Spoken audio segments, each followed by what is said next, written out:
Hello friends, welcome to the channel. আজি আমি এটা গুৰুত্বপূৰ্ণ প্ৰশ্নৰ উত্তৰ বিচাৰিম। ষ্টক মাৰ্কেট কিয় আছে? আৰু লগতে জানিম what is the role of stock market in economy? Stock মাৰ্কেটৰ ভূমিকা কি দেশৰ অৰ্থনীতিত? What is the common myth and fear? Common myth আৰু fear বুলি ক'লে যিটো সাধাৰণতে আমাৰ মনত আহে এটা ভয়। ফিয়াৰটো হ'ল ভয় আৰু মিথটো হ'ল যে এটা আমাৰ এটা ধাৰণা যে এইটো কেনেকুৱা হ'ব, কি হ'ব, সেনেকুৱা এটা ধাৰণা। আৰু আমি ইয়াত আজি দুটা এক্সাম্পল মানে উদাহৰণৰ জৰিয়তে আমি বুজিবলৈ চেষ্টা কৰিম দুটা ডাঙৰ কোম্পানীৰ যি দুটা আমাৰ ইণ্ডিয়ান কোম্পানী হয় সেই দুটাৰ কথা যেতিয়া আমি আলোচনা কৰিম তেতিয়া আপোনালোকে কথাটো বুজি পাব। সেইকাৰণে এই ভিডিঅ'টো আজি শেষলৈকে আপোনালোকে চাব। Why does the stock market exist? মাৰ্কেটখন কিয় আছে? ধৰি লওক আপোনাৰ এটা কোম্পানী আছে আৰু আপোনাৰ বিজনেছ ভাল চলি আছে, কিন্তু কোম্পানীটো ডাঙৰ কৰিবৰ কাৰণে আপোনাক পইচা লাগে, বহুত পইচা লাগে। সেনেকুৱা কণ্ডিশ্যনত আপুনি কি কৰিব? তেনেকুৱা কণ্ডিশ্যনত আপোনাৰ ওচৰত মাত্ৰ তিনিটা ৰাস্তাই থাকিব। হয়তো আপুনি আপোনাৰ জমাৰ ধন হওক বা পকেটৰ ধন হওক আপুনি সেইখিনি আপোনাৰ কোম্পানীত খটাব পাৰিব। দুই নম্বৰ কথা, আপুনি বেংকত লোন বিচাৰি যাব পাৰিব। কিন্তু পইচাৰ এমাউণ্ট যেতিয়া ডাঙৰ হ'ব তেতিয়া আপুনি আপোনাৰ কোম্পানীৰ কাৰণে পইচা বিচাৰি আপুনি পাব্লিকৰ ওচৰত যাব পাৰিব। আৰু এই তৃতীয় পদ্ধতিতেই ষ্টক মাৰ্কেটৰ জন্ম হয়। কোম্পানীয়ে নিজৰ অ'নাৰশ্বিপৰ এটা অংশ হিচাপে শ্বেয়াৰ হিচাপে মানুহৰ ওচৰত বিক্ৰী কৰে বা পাব্লিকৰ ওচৰত বিক্ৰী কৰে। ঠিক তেনেকুৱা কণ্ডিশ্যনতে ইনভেষ্টৰসকলে শ্বেয়াৰ মাৰ্কেটত শ্বেয়াৰ কিনে আৰু যাৰ পৰা শ্বেয়াৰ কিনে সেই কোম্পানীটোৱে পইচা মাৰ্কেটৰ পৰা উঠায়। মাৰ্কেট মানে কি? পাব্লিকৰ পৰা উঠায় আৰু সেইটো কোম্পানীত লগায় আৰু সেনেকে কোম্পানীটো গ্ৰ' কৰে। ঠিক সেনেকেই আপুনি যদি এটা কোম্পানীৰ পৰা এটা শ্বেয়াৰ কিনে, আপুনি সেই শ্বেয়াৰটো যিমান টকাই দি কিনিছে বা যিমানটা শ্বেয়াৰ কিনিছে সিমানটা মানে আপোনাৰ শ্বেয়াৰৰ আপুনি অ'নাৰশ্বিপ পায়, মানে আপুনি মালিকীস্বত্ব পাব। যেতিয়া আপুনি এটা কোম্পানীৰ বোলে 10টা শ্বেয়াৰ বোলে এটা কোম্পানীৰ পৰা কিনিলে, তেতিয়া আপুনি সেই 10টা শ্বেয়াৰৰ আপুনি আপোনাৰ সম্পূৰ্ণ মালিকীস্বত্ব আপোনাৰ ওচৰত থাকিব। Roll of stock market in Indian economy. আমাৰ ভাৰতৰ অৰ্থনীতিত ষ্টক মাৰ্কেটৰ ভূমিকা কি? ষ্টক মাৰ্কেট হৈছে কোম্পানী আৰু ইনভেষ্টৰৰ মাজত এটা ব্ৰিজ। কোম্পানীয়ে ইয়াৰ জৰিয়তে কেপিটেল ৰেইজ কৰে আৰু সেই কেপিটেল ৰেইজ কৰি কোম্পানীয়ে নতুন ফেক্টৰী স্থাপন কৰিব, নতুন প্ৰডাক্ট লঞ্চ কৰিব, আকৌ এমপ্লয়মেণ্ট জেনেৰেট কৰিব আৰু এনেকে বিজনেছটো গ্ৰ' কৰায়। আৰু যিমানে বেছি গ্ৰ' কৰে সিমানে সিহঁতৰ এমপ্লয়ী দিব পৰা এমপ্লয়ী বাঢ়ি যায়। আৰু যিমানে গ্ৰ' কৰে সিমানে সিহঁতে এমপ্লয়মেণ্ট ক্ৰিয়েট কৰে। আৰু এটা অৰ্থত ক'বলৈ গ'লে যিমানে কোম্পানীটো গ্ৰ' কৰে তাত পইচা ইনভেষ্ট কৰা যিখিনি ইনভেষ্টৰ আছিলে সেইখিনি নিজৰ পইচাটো আৰু গ্ৰ' কৰিব পাৰে, মানে মুনাফাটো গ্ৰ' কৰিব পাৰিব। যেতিয়া কোম্পানী গ্ৰ' কৰিব তেতিয়া মুনাফাও গ্ৰ' হ'ব আৰু যিখিনি ইনভেষ্টৰ আছিলে সিহঁতৰ ৱেলথো গ্ৰ' হ'ব। আৰু ঠিক সেনেকে যেতিয়া এটা কোম্পানী গ্ৰ' কৰে তেতিয়া দেশৰ ইকনমিটো গ্ৰ' কৰে। সেইকাৰণে ষ্টক মাৰ্কেট এখন দেশৰ ইকনমিক গ্ৰ'থৰ এটা বিশেষ অংশ। Common myth and ফিয়াৰ। মিথ মানে হ'ল ধাৰণা, আৰু যিবোৰ মানুহৰ সাধাৰণতে যিবোৰ ইয়াৰ ওপৰত ধাৰণা আছে আৰু যিটো ভয় আছে, সেই ভয়বোৰ কেনেকুৱা ধৰণৰ? বহুত মানুহে ভাবে এইটো এটা গেম্বলিং বুলি, কিন্তু গেম্বলিং ঠিক নহয়, কাৰণ গেম্বলিংটো টোটেলি লাকৰ ওপৰত, কিন্তু ইনভেষ্টমেণ্টটো গেম্বলিঙতকে সম্পূৰ্ণ বেলেগ, সম্পূৰ্ণ পৃথক হয়।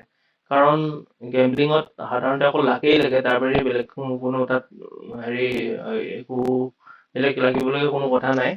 কিন্তু ইনভেষ্টমেণ্টত আপোনাৰ পইচাটো তেতিয়াই গ্ৰ' হ'ব যেতিয়া তাত বিজনেছটো গ্ৰ'থ হ'ব, বিজনেছৰ পাৰফৰ্মেঞ্চটো ভাল হ'ব, ফাইনেন্সিয়েল ৰিজাল্টবোৰ ভাল হ'ব, কোম্পানী গ্ৰ'থটো ভাল হ'ব, মাৰ্কেটৰ এনালাইচিছ থাকিব।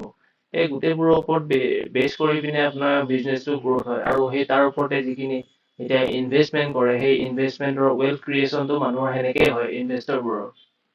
বহুত মানুহৰ এটা ধাৰণা থাকে যে ইনভেষ্টিং সৰু মানুহৰ কাৰণে মানে দুখীয়া মানুহৰ কাৰণে নহয়, অকল ধনী মানুহৰ কাৰণে। সেইটো সাধাৰণতে ক'বলৈ গ'লে সম্পূৰ্ণ মিছা কথা। আজিকালি খুব কম টকাৰ পৰাই আপুনি ইনভেষ্টমেণ্ট কৰিব পাৰে। এটা শ্বেয়াৰটো বহুত বেছি দাম নহয়, কিন্তু আপুনি যদি মিউচুৱেল ফাণ্ডত ইনভেষ্ট কৰে বা আপুনি যদি ETF-ত ইনভেষ্ট কৰে, সেইবোৰ বহুত বহুত কম টকাতে হৈ যায়। ETF-ত আপুনি 100 টকাৰ তলৰ পৰাই ইনভেষ্টমেণ্ট হয়। কিন্তু আপোনাৰ আজিকালি 500 টকাৰ পৰাও আপুনি মিউচুৱেল ফাণ্ড কিনিব পাৰে। মিনিমাম 500 টকাৰ পৰা আপুনি কিনিব পাৰিব। আৰু সেইকাৰণে সেই ভুল ধাৰণাটো মানুহৰ থাকিব নালাগে যে বহুত বেছি টকা লাগে ইনভেষ্টমেণ্টৰ কাৰণে। এটা কথা বাৰু হয় যে বেছি ইনভেষ্টমেণ্ট যদি কৰে তেতিয়াহ'লে বেছি হ'ব আপোনাৰ, কিন্তু কথাটো একেটাই, আপোনাৰ ফাইনেন্সিয়েলি আপোনাৰ যিটো পাৰ্চেণ্টেজ গ্ৰ'থ সেইটো আপোনাৰ ডাঙৰত যিমান হ'ব সৰুটো সিমানেই হ'ব।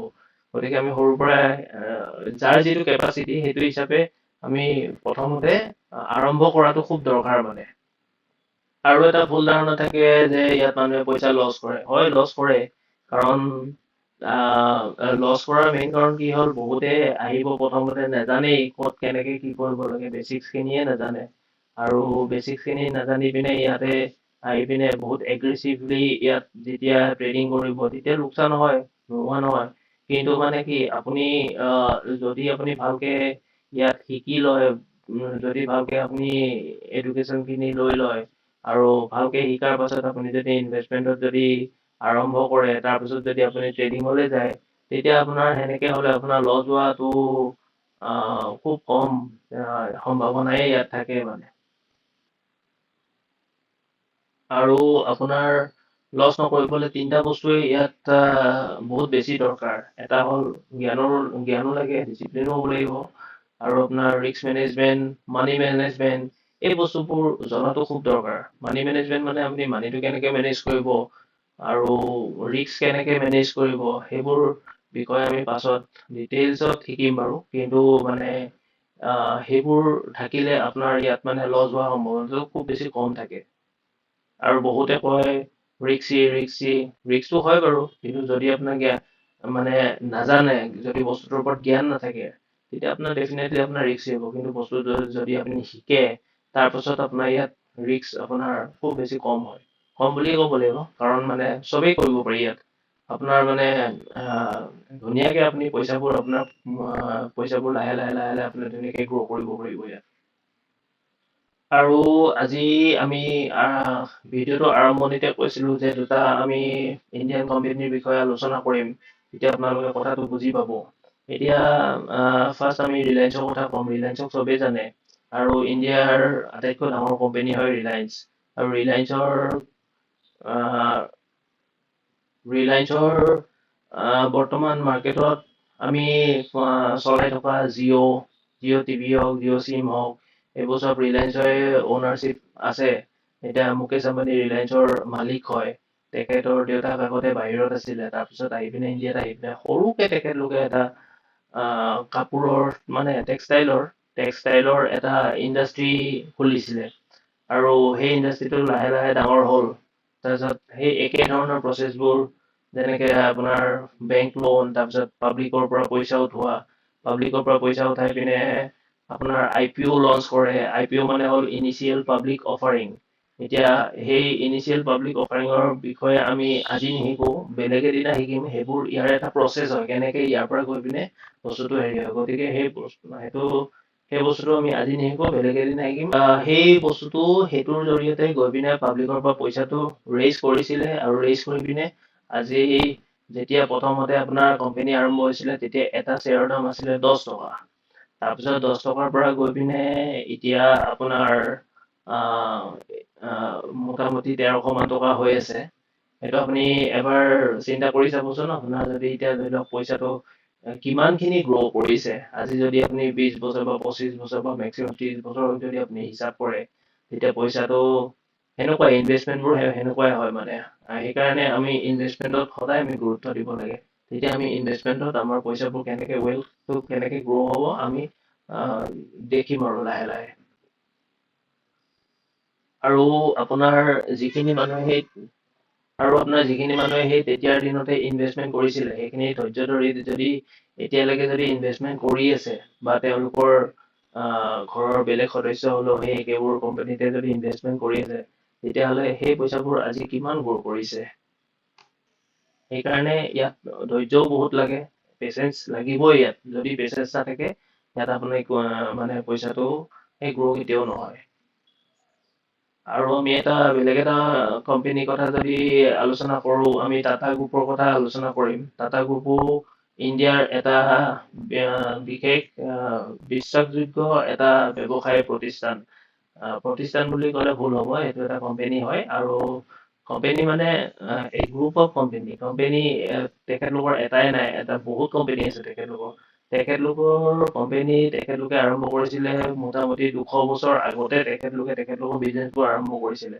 সেই তেতিয়াৰ পৰা এতিয়ালৈ বিজনেছবোৰ গ্ৰ' হৈ আজি কিমান ডাঙৰ তেখেতলোকৰ বিজনেছ কিমান ডাঙৰ হৈ গৈছে।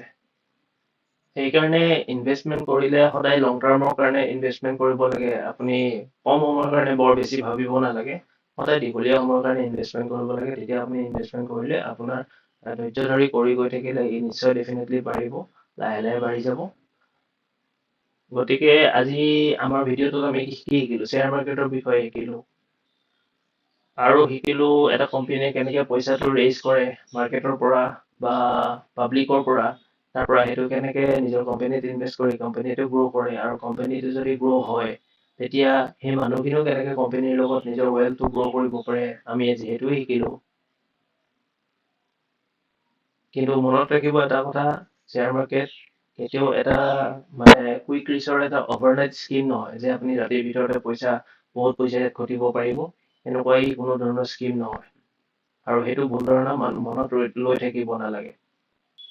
ইয়াতে সফল হ'বলৈ নলেজো লাগিব, ডিচিপ্লিনো লাগিব আৰু পেচেঞ্চো লাগিব। আৰু যদি আজিৰ ভিডিঅ'টো ভাল লাগিছে তেতিয়াহ'লে আপোনালোকে ভিডিঅ'টো লাইক কৰিব, শ্বেয়াৰ কৰিব, ছাবস্ক্ৰাইব কৰিব। কিবা সুধিবলগীয়া থাকিলে, কিবা জানিবলগীয়া থাকিলে তলত কমেণ্টৰ ছেকশ্যন আছে, তাত আপোনালোকে কমেণ্ট কৰিব পাৰিব। আৰু আপোনালোকে নটিফিকেশ্যনৰ বেলটো দবাই থ'ব, যাতে যেতিয়াই ভিডিঅ' আহে আপোনালোকে ভিডিঅ'বোৰ চাব পাৰিব। আৰু মই ৰেগুলাৰ ভিডিঅ'বোৰ দি যাম। আৰু কিবা যদি আপোনালোকে ডিছকাশ্যন থাকে আপোনালোকে কৰিব পাৰিব, আপোনালোকে সুধিব পাৰিব। আৰু আগলৈকে আমি কেনেকৈ আগবাঢ়িম তাৰ ওপৰতো যদি কিবা সুধিবলৈ বিচাৰে সুধিব পাৰিব। ধন্যবাদ।